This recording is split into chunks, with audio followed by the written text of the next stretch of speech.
السلام عليكم ورحمة الله وبركاته. دي شقة في الدور الرابع، عداد كهرباء، عداد مية، وعداد غاز، أسانسير شغال.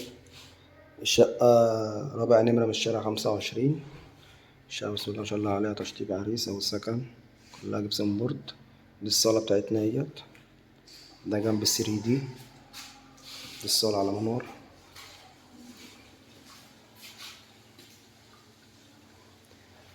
دي كده عندنا أول غرفة، وهنا طرقة التوزيع. دي كده أول أوضة اهيت. الأوض كلها بسم الله ما شاء الله عليها أوض مرتاحة. دي 4 في 4، شباك اهوت. دي الصالة اهي زي ما احنا شايفينها.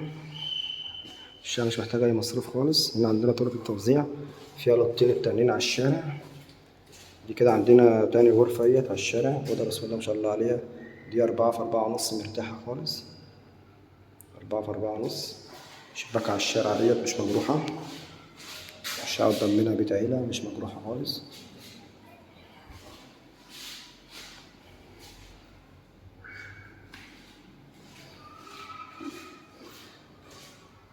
هنا عندنا المطبخ اهوت بسم الله ما شاء الله عليه، يشيل الأجهزة كلها مرتاحة. غاز اهو راكب، المطبخ مرتاح. والحمام اهوت على متين كله راكب برضه.